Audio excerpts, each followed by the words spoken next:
Just the growing pains I went through, trying to find my way back. Hey, this is Ace, the real IntellectualRadio.com. Another perspective. Get it. Before I get into anything, I want to introduce my host to the left and to the far left. There you go, brother. Hey, everybody out there in Chicago land. Peace and love, everybody. This is your boy Chris, aka Smooth Cuts, and it's good to be here this evening on another perspective. Go ahead, brother Reese. Yo, it's cracking like in the stacking, everybody. Maurice Walls, aka Maurice Walls, and we're back. No, we're black. We are black, baby. But we're back too. www.intellectualradio.com. Another perspective. Yes. Before we get into any segments, we want to give our shout outs and prayers to Chris and his family. You know, he said his sister's in the hospital, so we throw him prayers and all day, man. And in that good spirit and that good vibe to him. I just want to say pray for my sister Jamil Davis. She's in Memphis right now. She's the situation right now. She's just having problems with her heart, but send prayers to my sister to making sure that she's recuperating fine. I talked to her today, so she just got to be there. The doctor's going to monitor her, making sure everything is fine. So again, we praying for you, sister. Love you. Get well soon. And we're getting ready for that family reunion that's coming up this July. So just get well, sister. All right. Yes. I got a couple of hot topics I want to talk about. First, we're gonna just take out a few minutes because I don't want to give it strength by just talking about it. But I know everybody in Facebook land and YouTube land and Google land or whatever the internet got any visuals of this. But remember last week I got a disturbing inbox. Right. And sometimes it'd be funny videos, sometimes it'd be sexual videos, whatever it is. Brother Marcus, Maurice, you always yes. You always send me some real knowledgeable videos, but this particular video that I got was an older guy. I didn't know who, what, when, and where, had this young baby giving him fellatio. Whoa. And it was like, I didn't like that at all. And, I tagged a few people just to get their perspective, but I stopped real quick because you know what it is? We're egging on predatory people. You know what I'm saying? The pedophiles. So, I got to give a shout out to one young lady. She texted me and she said, hey, don't share that video and don't put it on my wall. And I understood why she said that, because actually we are sharing it. Like we are accepting it when we share it. That man had that baby, doing them sexual acts. And I didn't like it at all. And I was so heated. Somebody sent me another clipping saying that he had got shot up. And I was so excited. And, I'm gonna be honest, I don't wish death on nobody, but when you come down to these babies, I don't care who you are. You could be God himself. If you mess with one of them babies in a manner like that, you deserve to die. And I rather for him not to go to jail, but street justice. Because one thing you don't do, you don't touch a child. You don't touch him. She's innocent. He's innocent. They don't have a clue about what the world is finna give them. So I just wanted to get a perspective from you brothers, because we all should be mad when a baby is being sodomized like that. I agree with that. I definitely agree with that 100%, because as I was coming up from the projects, and a lot of people, family's not always perfect, in the long run. And I was blessed and fortunate from a childhood to the time that I'm adult now. Never experienced nothing, a negative act like that as a kid coming up, because I grew up with friends and families that experienced the lifestyle, and because they, ashamed to say it, and some might feel comfortable sharing it with other people because they don't want the other person to go through the same thing they went through.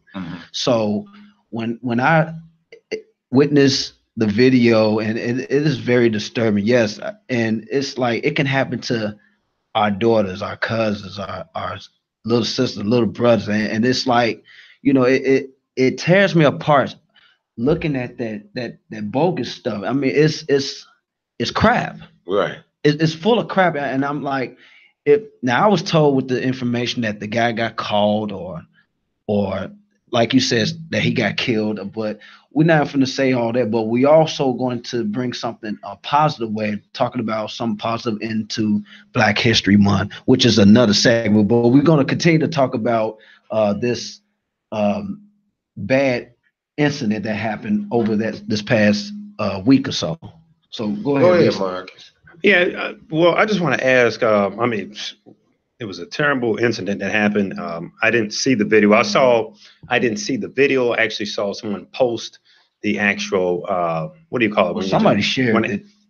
I saw the picture, but I didn't see the actual video. I was scared to tap onto it, but I just want to know some more information about, like, the details, like how old was the guy? Not that that's important, but this guy was grown. He was grown. It don't matter. Okay, and how old was this little girl? 3 or 4, maybe in the 5 range. About 6. Yeah, that's I don't care what's going on in your life. I don't care if you have insecurities about yourself. I don't care if you're gay, straight, crooked, or horizontal. It don't matter to me. You know what I'm saying? I don't care about your preference. Babies are off limits. You don't do that. And then, Punk, you set up there, and you know what? One of my guys, give a shout out to my boy Fat Cat. You know what I'm saying? SDMG, Soundelic. You already know. He actually had me he said, no, Ace, you got to look at it again.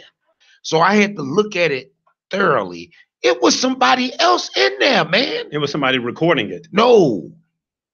When he was doing the act, from what my boy pointed out, when he was doing the act and he was trying to ram that baby's head down, somebody pushed his hand back. Oh my goodness. That was on the left of him. Oh wow. You know what I'm saying? And then whoever videotaped it, you know what I'm saying? Whoever punched play, all 3 of them need to be burned in hell, because it ain't no reason for you to use that baby as a sex toy or anything. Look, man, since I've been on this journey for the last 5 years, I'm not going to say their names, but it's people that I have grew up with from the Robert Taylor homes, the whole, that had heart-to-heart talks with me, that opened up to me where their mothers and fathers was selling the kids to the dope man. And some of these cats that I'm not throwing shade, I'm not throwing names. No, I'm just keeping it 100. Keep it 100, right? These young ladies and these young men, and then I met people that I grew up with that was boys, now girls, that went up under the knife because they was sodomized, raped repeatedly, over and over and over and over again, and telling them that this is the normal and this and that and the third. You know what I'm saying? And some of these cats that they named, was some high street dudes. You know what I'm saying? And for that to happen, and then they posted I can understand you posting anything else, but for you to sit here and get on Facebook and post you doing that to a child, Negro, you need to be cut in half and castrated. Yeah, I agree, because it's like the psychological damage and the psychological scarring that's going to happen to that kid. Okay, check this out. Using modern technology to commit a vile act like this, imagine if the video is never deleted, and this girl sees this video when she's old enough, or her kids, right? And what's going to happen when she get to the school? Oh, that's the girl that and that's going to like mess her whole understanding up, because you cannot do that to a child, because kids, when you get old, you can't forget the things that you done went through in the past. Like as we all remember the things that we went through as a kid to adult life. So when you reflect that on a child's agenda, they're going to look back. It's whether you did something good to them or bad to them. They're going to point it out the things that, hey, I remember you did this, that, and the other. So I mean, I don't even want to give this a lot of strength. No, right. I know, but it's important to talk about, because social media. This is the reason why. And I had this argument with this guy, and he tried to tell me that's the reason why we shouldn't have social media. No, that's the reason why we should have social media. Absolutely, because social media, everything. Absolutely, because social media is all about being transparent. It's all about transparency. So that brother, I'm not going to mention his name, but he wanted to argue me up and down about social media. Let me tell you something. That's why we have shows like this, Another Perspective, because we're using social media as a platform to expose the truth, to reveal, solutions, to talk about issues and problems that. And what's your perspective? What your thoughts, feelings, and behaviors about Absolutely. See, this is an open mic. Right. We not scripted. I'm not reading from cue cards. I'm just coming from the heart, from the dome, and from what I love. You know what I'm saying? So that's the reason why we do this show. I'm not trying to get no self-gratification. I want to get some perspective. I want to hear other people. Since we can't go to a town hall meeting, okay, now if you don't want to speak, is our town hall meeting. This is a town hall. Okay, I tell you what. If you don't want to be seen and you feel a little nervous talking in front of people, hit us up on our Facebook Live. How you feel about certain things. We read it off. We talk about it. You type to me, I'll read out to you. That's how we do it. To keep down you being seen, because I feel like this, whatever your feelings, your thoughts and your behaviors is about you. God made you, not me. So who am I to judge anybody when my closet wasn't clean either? You see what I'm saying? Absolutely. Everybody poop stink. So who am I to judge you? You know what I'm saying? So, when we got social media that allows, violating kids. Okay, I don't care about you grown folks. After 21, you do what you do. You know what I'm saying? That's your business. That's your business. Behind closed doors. But from the age 0 to 18, them babies. That's right. Because they're 18 and they legal to vote and legal to go to the military and all that extra stuff, they still babies because they still green. And these kids are easily to be manipulated. Back in our days, I had a discussion. Back in our days, we talked about peer pressure. Ooh. Now it's like follow the leader. They want to be with the Joneses. I remember it was hard for us, me. I ain't gonna say us because it was me. It was hard for me to just follow behind somebody when I know it's gonna be death and destruction. Because I'm my own king. I'm my own leader. Regardless of how you feel, what you think, and what you perceive of me, that's you. I don't care. I'm still here, and I got my own sound mind, and I can make the decisions if you like it or not. I don't have to like y'all decisions. I don't have to like what you say, but I have to respect it because it's your perspective. Now, if we sit here, we could talk about the basketball games. We could talk about what's going on in the neighborhood. We could talk about Donald Trump punk ass. You know what I'm saying? We could talk about him. But let's talk about our kids. What we going to do in our community? What could we do to save our kids? What we can do for these kids to trust an adult that they can confide their innermost thoughts to without being persecuted and teased and bullied, because this is their thoughts, feelings, and behavior, their perspective. We not God. We can't control how other people's thinking. The way they think that's the way they think. Now, is it rational or irrational? That's your decision to to dissect and understand. If it's a bunch of BS, then walk away. But if it's a conversation that's worth being entertained with, and at least do dialogue with adults and young kids. See, the thing is, these kids don't want to know because you're an adult, you always right. These kids got their own mind, so they Their whole thought process is different. These kids is our future. So we have to protect them. Please chime in, guys. Right now, what Brother Ace, Brother Chris, and I are talking about is we're talking about kids and the impact the social media has on kids and just the whole growth and development process. Right. Because there's so much going on right now that can either positively or negatively impact the development. I'm talking about the cognitive development, the physical development, everything, the psychological, psychosis, spiritual development of your children. And this incident that just happened, right, what you guys are turning me on to, because I never watched the video. I was scared to hit play. Yeah. About this guy committing this foul sexual act on this little girl. Hey, that young lady can definitely be psychologically scarred and damaged from this particular incident. And oh my God, and it goes to show you also, since we're talking about sexual acts and allegations, you guys could talk about President Obama all you want to, because I know some people didn't agree with President Obama, didn't like his policies, whatever. But President Obama had 0 sexual allegation charges against him. When Trump had 19. 19 sexual allegations. That's right. He had President Obama.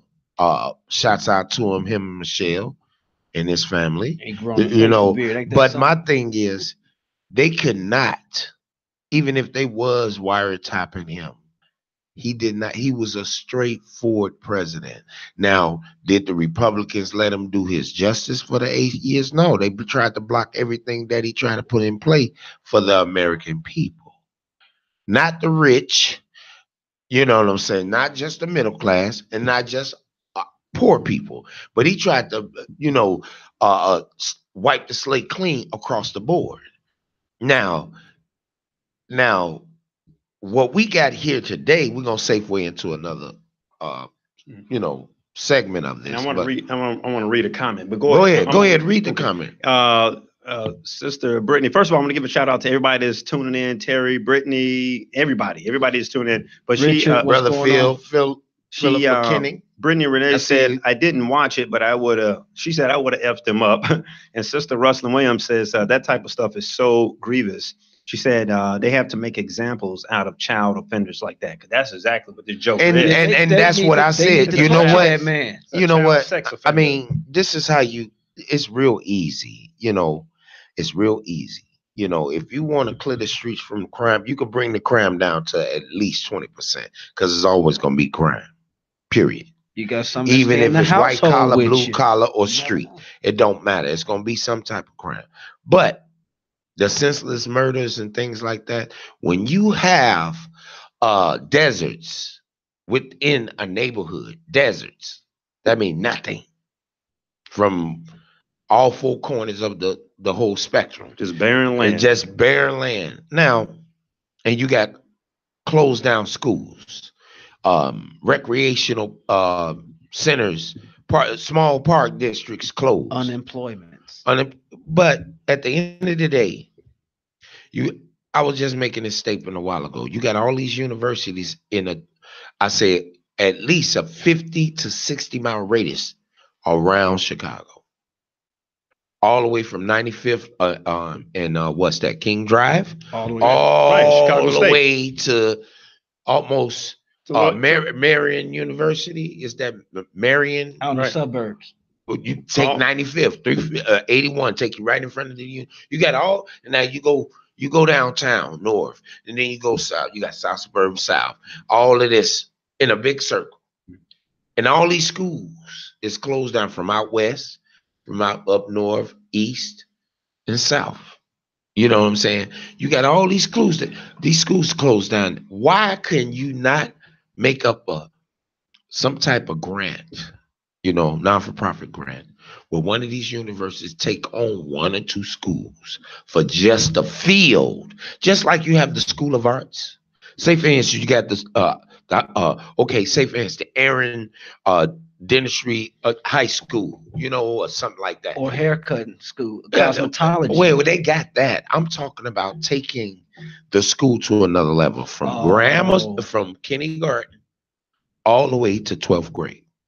Okay. I really believe if you take these schools and go from kindergarten to 12th grade in that one school, and you put one of these, say for instance, cooking, what they call it, Culinary arts. Culinary culinary arts, or school of film, or school of cameras, or chemistry. Just that one field. You see what I'm That saying? draws their attention. You got all these schools that can take one subject, the main subject, but you always have these other classes that you can take for your minor. No, You see what I'm saying? I like that Absolutely. idea. But Yeah. if you start from grammar school and start molding them to 12th grade, once they get to 12th grade, they IQ level, their reading scores, their ACT, ASAT, whatever it is, scores would be so tremendous where any university, instead of having one or two offers from a university, but you got at least 5 universities that want you. You see what I'm saying? And you got to build character. You got to take the insecure and dismotivated people, kids, mothers, fathers, and motivate them. If you have to set up a program with the kids and the mother, and 9 times out of 10 it's just the mother. If it's 2 parents, it's a plus. Get them involved. That's the part that's missing. Maybe in they the need to child's go back life. to school. Yes. And get their GED, or continue on if they was in college because they had kids, they had to stop. It's ways of doing it. You can give money to these bombs that's blowing up in the air, all these space rockets, spending millions just to see the other side of the moon. Here it is, you got people on Earth. You talking about, you know what I'm saying? You're making a tremendous point about that, Brother Ace. I totally agree with that 100%. But again, at the end of the day, they got to be more motivated. And I get what you're saying with the motivation part.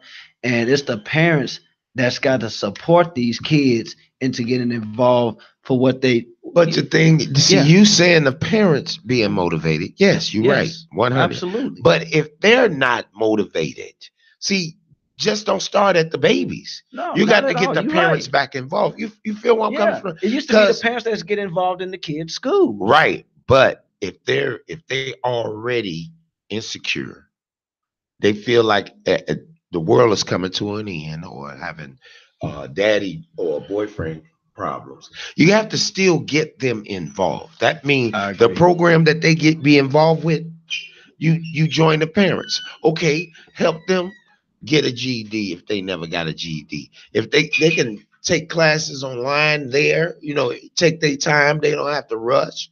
You know what I'm saying? So they can be able to do what they need to do, but at the same time being involved with the kids' curriculum. When the kids go to another curriculum, mama go to another curriculum, or daddy go to the curriculum. But you got all these empty schools. You can do something with that property. But you know what you see? For sale signs. So now boarded up school saying for sale. So 9 times out of 10, they're gonna use the school as a warehouse to house what? Well, it ain't accumulating jobs. You see what I'm saying? Well, one of the problems, and I like this particular topic too, is like we did a real quick segue. One of the issues that we're having, like especially when it comes to like inner city, is just the high property taxes. Mm-hmm. And the city, when it comes to like inner city politics, trickle down politics, they have it like set up that way intentionally. They have it set up that way intentionally because they know they want the inner city to implode. And the reason why they want the inner city to implode because they want the land, because of the shade of hue too. Right. They know there's African American people who pretty much consume the inner city property, because like if you go out to those suburban schools, like they did I'm glad you brought this up. They did a special on the news, and this was like about a year ago, where they took some inner city kids, right, from inner city high schools. They took them out to a suburban school. I think it was out in Naperville or something. And I mean, these young brothers and sisters were like, whoa, you guys got Olympic-sized swimming pool. They had tennis courts, football fields, blah, blah, blah, blah. Because you know what? Go ahead. The thing about it is, in the suburbs, they don't have those high property taxes. Because in the inner city, this with these trickle down politics and this racism and systemic injustice, they have all these high property taxes, and they know this. That's the reason why they're trying to close down so many schools right now. That's one of the reasons why they were trying to close down Chicago State. It has nothing to do with the fact that they were saying that some of the because I graduated from Chicago State, and it was some smart brothers and sisters in there, and they trying to make it seem like, oh, but they're not meeting the academic standards. That's a ball-faced lie. That's a bunch of garbage, just because of the fact that they're not getting enough grants, they're not getting enough financial, money. The land. They want the land, and they figure, well, if you can't afford the property tax, then then we're gonna have to shut you down. And that's the reason why all of a sudden, I guess, our governor, Rauner, well, not my governor, and I know it's not none of you brothers' governor. I don't know that cat. I didn't vote for him. Did you vote for him? That's the reason why all of a sudden he wants to be the captain, save the day, coming along and say, oh, okay, yeah, we'll throw about $5 or $6, $7 more million at Chicago State University. We can go ahead and keep you open, but open until how long? You know what I'm saying? Like, when is that money going to run out? They only give me like, what, $10 million? When is that going to expire? So they know what they're doing, bro. It's a system, and I agree with you. It's a system that's set up. It's based on systemic injustice. It's set up for African-American communities to implode. They do not want to see us to go forward. They don't want us. They want us to be stuck in a box. No, they want to send us back to slavery mentality. Yeah. But this is my thing, though. This is my thing. We are the only race that can't put childhood things to the side and band hands together. You know what I'm saying? We are strong in numbers. And I'm going to tell you, the blacks and the browns, we are strong in numbers. And white folks, too, that really care. You know what I'm saying? No, you know what I'm saying? So, yes, sir. I feel like this, man. If we just band hands and say no to a lot of things and start shutting things down, like if we got to go back to the Malcolm X and the Martin Luther King and these marches and things like it, and set up shutdowns and lockdowns, you know what I'm saying? Maybe, because they don't, one thing about rich folks in multi-million-dollar companies, they don't want bad publicity. Oh, they sure don't. Because they're going to spend their money that giving it a good wealth so it can grow to expand it more. And see, the thing about it is, man, you guys are hitting on another really good point. With $1.3 trillion worth of spending power, right? We have the power as African-American brothers and sisters to pool our resources and do for ourselves. This is all what Brother Malcolm X and Martin Luther King was talking about. Now, I know there was some tension between Malcolm X and Martin Luther King at first, but that was at first, brothers. When it came down to their last days, their ideology started to converge because Malcolm X actually wrote a letter to Martin Luther King. He wrote a letter to Martin Luther King, I think, in the fall of 1963. He said, Brother Martin Luther King, we need to get all the Negro leaders and all the factions and the civil rights organizations to come together, because if JFK, and there was some Russian leader at that particular time, this was during the time, right, or something like that. It was, and at this particular time, the USA and Russia was in a serious Cold War, and I think we're still in a Cold War with Russia, believe it or not.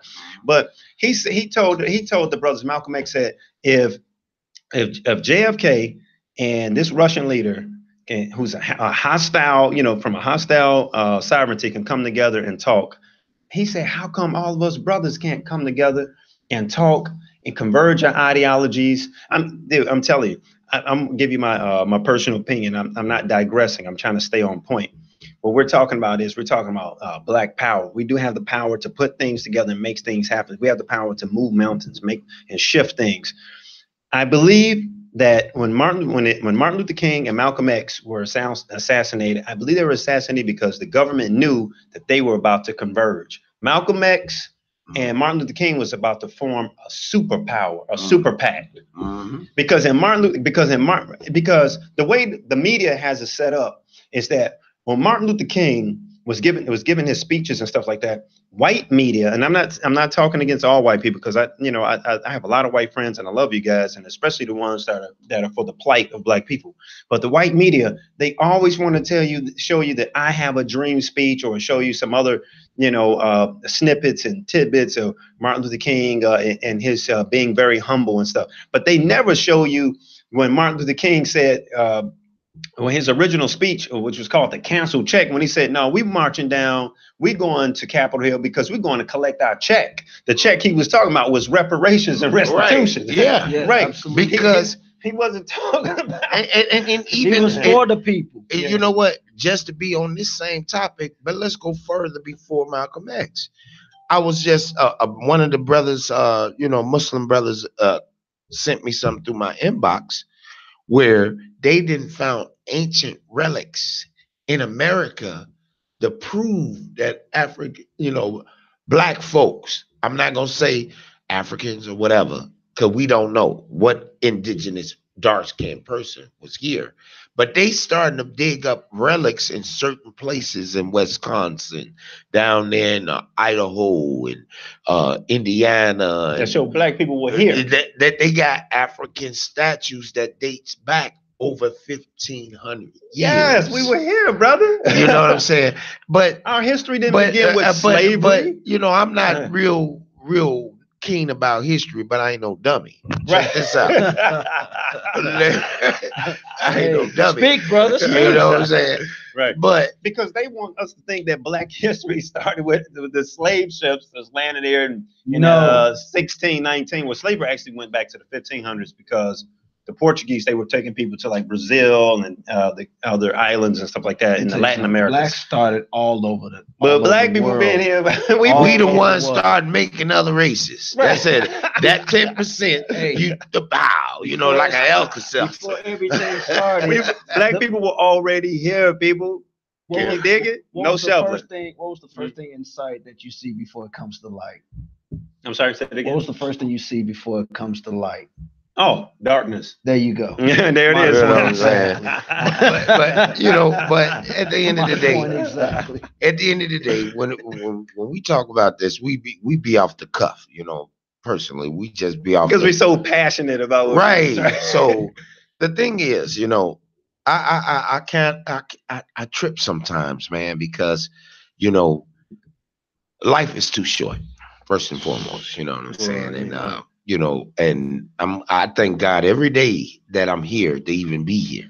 I thank God that you are. I thank God for being here, just for being here. I thank God for you being here. Yeah, Me too, because speaking of thank God of being here as well, the weather was ridiculous. Ooh. So I just want to say I appreciate everybody that's safe, to their families.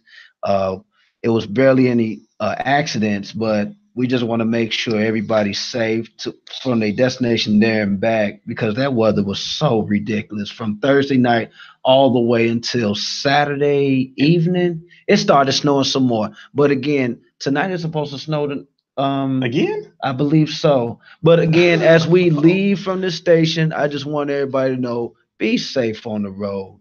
And just don't drive so fast, because there's a lot of knuckleheads out there that don't care about where they're going and coming from. So just be mindful and just be safe. Yeah, the weather is bad. Yeah, it's ridiculous. But you had something you wanted to talk about. We could segue into something. Well, hey, now I want to talk about this is Black History Month. Right. Hey. This is Black History Month, baby. And we gotta give props to our brother, Dr. Carter G. Woodson, because that was the brother who actually pioneered Black History Month. It all started, I believe it's back in July, was it 26? Was it July 26? Well, at any rate, he started, it was back, oh, I'm sorry, it was in 1926. Dr. Carter G. Woodson started what was called Negro History Week. Or black, what we call them. Well, back then they used the term Negro. It's black, all right? Black. I don't want you to refer to me using any Spanish terms. Negro is Spanish. It's gonna be black, all right? So he started Black History Week, and this was back in 1926. And then eventually, what happened?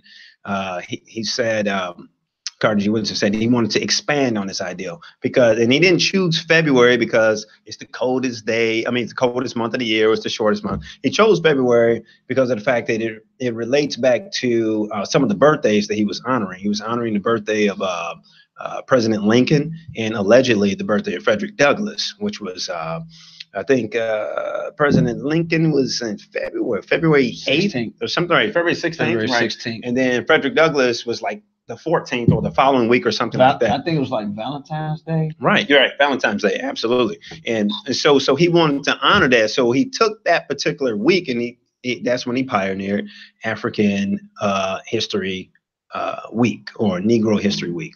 Well, now, thank God to evolution, we've come into Black History Month. And Black History Month shouldn't just be a celebration of the past, but it's got to be a celebration of the past, present, and future. Because in order to know where we're going, we got to know, first of all, where we've been. We need to know where we're at, and that will help to compel us to where we need to go. Mm-hmm. And you see, there's so many things in America right now that in this country, in this institution, we call the USA, United Snakes of America, United States of America, whatever. There's so many things that just has not changed, you know.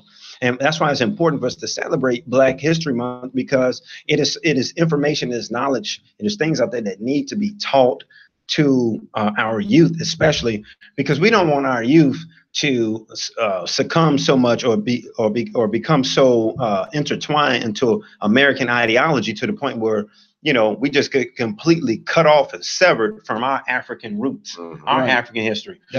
We just too caught up into American ideology. You know, we've assimilated into this American system.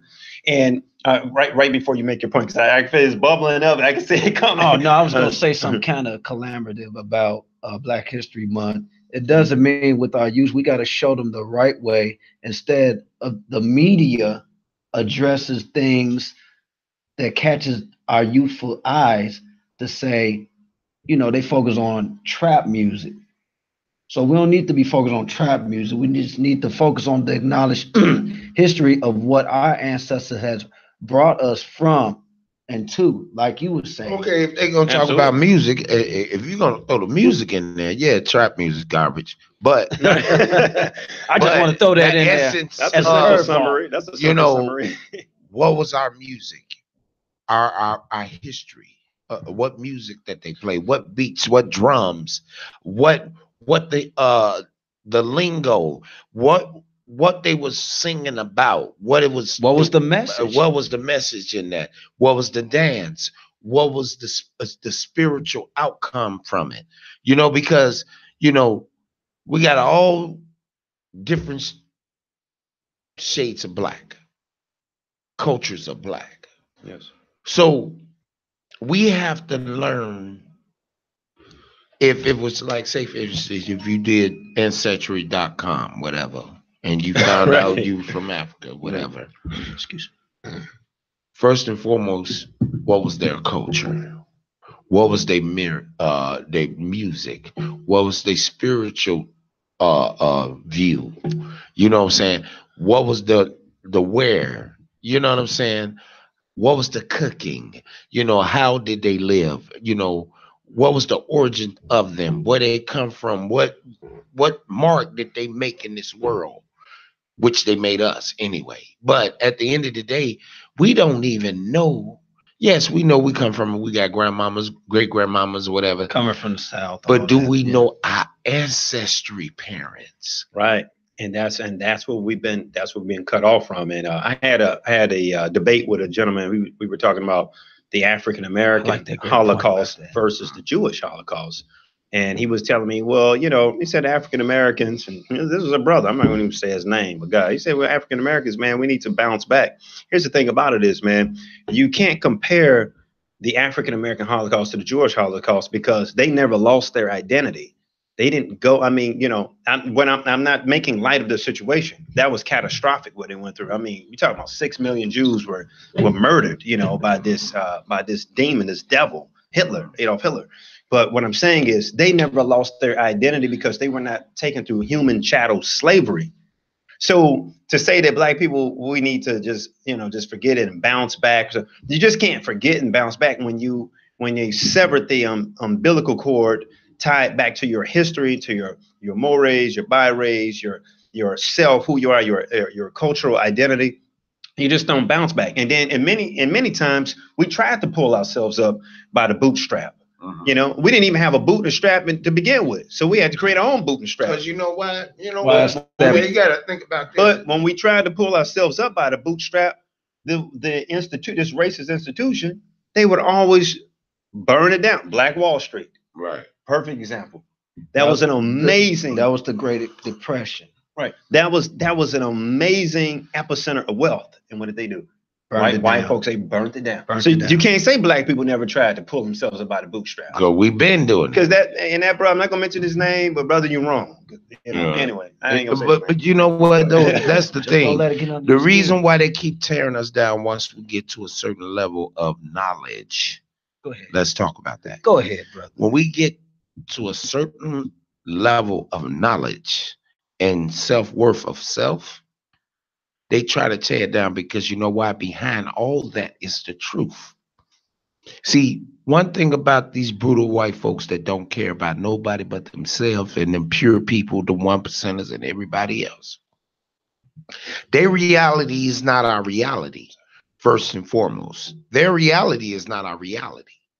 You know what I'm saying? Because they was born into royalty off the backs of us and any other indigenous people that will, you know, trade and sell or whatever the case may be. You know, and reason why they don't want us to get to that certain level, because then when we start digging deep, what they got ain't really theirs anyway. That's right. I mean, the United States. Very deep. I like that. Most of the banks and a lot of the universities, such as Georgetown and different universities, Yale, they were built on the backs of our people. So, if anything, if you want to start with reparation, or what I like to call restitution, I'm not really a big fan of using the term reparation. I don't say how can you repair something. I mean, that's the root word in reparations, repair. You can't really repair something. The damage has been done. But restitution, I think one of the ways is for restitution is like universities like Georgetown and Yale, who are using black people as collateral during slavery and selling them up for this land to be built and for build these institutions. Black people should be attending those institutions for free. Education. For free. That goes across the whole United States. Absolutely. All black folks should get education free. Free. That's right. Because they didn't want to. Okay, they wanted us to learn the European education. Right. You see what I'm saying? Yeah. Because we was already educated. Right. Without a book. Right. We already had our knowledge. It was hereditary. Yeah. It was in our DNA. It was in our culture. Absolutely. We was already builders, fishermen, and welders, and masons, all of that. Well, you know what I'm saying? I'm sorry. Brother Tom Lyons, I want to give you a shout out, brother. We go back 20 years plus. This is my brother from another mother. He commented, he said, I think we have the power in this day to liberate ourselves, but the seed of this discord has been set so deeply upon us, there is still hope. However, we must not let America off the hook. Louis Farrakhan's theory is that we don't get them to do what we can do for ourselves. I agree, but we must be held accountable. Yeah, that's okay. Listen. Go ahead, brother. Now, I had to ring the bell. No. I'm gonna put a situation with what he just said. Go ahead, brother. Tom, shout outs to Tom Lyons. Thank you, brother. Go ahead. Thank you for that, brother. Thanks, brother. First and foremost, you have to be responsible and take accountable of your own actions. Okay, that's what he's saying. We got to be accountable of the moves that we make as black folks, as a family, as an individual, as a culture. We have to be mindful of what we put out there. Our kids suck it in. You know, it is no textbook of how to live righteously. You just live by the day and make sure that you're doing God's will. Period. .com. Amen. I'm not gonna put all them stresses on you. Anyway, I like that. Okay. Take your time, but at the same time, we have to display what we we want. We got to demand what we deserve. And we got to work for what we's worth. You see what I'm saying? You know, you're always hearing certain people say black folks is lazy. No, we're not going to work outside my pay scale. I have that right. Absolutely. Now, especially after 200. Granted, we do have lazy folks that make us look bad. We got people that make us look bad. But you know how you do over there? Oh, about that? Roll over them. Get them on out your way. Get rid of the seed, that bad seed. Get rid of that apple, that spore that got the worm in it. Throw them on. Right. And put somebody that's willing and able and committed. Separate the wheat from the chaff. I'm going to give you a prime example. I became the union steward manager. Okay. Oh, okay. Recently? Yeah. Congratulations. Congratulations. Give him a strong black hand. You know, SEIU, you know, the union SEIU. Yeah, I'm very familiar with that union. Congratulations, you know brother Ace. And how I got it, it was a situation at Oakland Nursing where I work at. Okay. Where one of the department heads, and we ain't got that much time too, so I'm gonna make this short, quick. The department heads thought she was invincible, had the corporate numbers and the owner's numbers, and she thought because she hit these numbers, she used it as a shield, not giving black woman, Donald Trump supporter at that. We'll talk about that on another show. Ooh, but at the end of the day, after I had that grievance meeting, I didn't know what to expect. I didn't know because this is my first go around as this position. But after I got through talking to that white lady, she understood what I mean. I told her, listen to my voice. I don't have to scream at you. I'm automatically loud. Right. You see what I'm saying? That's Brother Ace, you know. But at the end of the day, that chick out of there. And people looking at me like, man, we thought she'd never leave. She can't. No, y'all was punks. Because I don't care about that job. I can get another job. I'm certified, qualified, and bona fide, and solidified.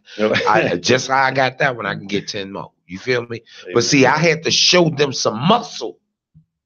Hood style. Not going in that ghetto. But hood. Gotta be tough. And now, the whole building. The department heads that was thumbing their nose at me and looking at me because they DONs and all of that. Hey, brother, how you doing? You know what I'm saying? And I fight a different way. I ain't got to do the physical way. Yes. You know what I'm saying? I just wanted to talk about that. But we about to get ready to get up out of here. I want to give out a shout. We got about 2 minutes. Okay. I want to give a shout out to my girl, LaTanya Gary. You know what I'm saying? I told you I was going to give you a shout out, baby girl. To infinity. You already know. I want to give a shout out to SDMG. You know what I'm saying? Sound Deli. You know what I'm saying? Sound Deli. My boy Kareem. Come on, man. You got to get well, brother. Get up out of there. We need you 100K. You feel me? Yeah, spit some knowledge to us, brother. I appreciate for everybody that's chiming in on IntellectualRadio.com. Another perspective. I'm Ace the Real. And I'm Chris Davis, a.k.a. Smooth Cuts. And I'm Maurice Walls, a.k.a. Maurice Walls. Thank you for tuning in. Peace and financial increase. Peace. Another perspective. Thank y'all for I appreciate my show. Okay, let me start by saying I was wrong. I ain't never had a problem admitting my faults. You still put up with me, I showed you where the door at. You made the decision to get treated like a doormat. My mama said if the truth hurts, say ouch. Shoe was on the other foot, trust me love, I would've bounced. Now you on the phone.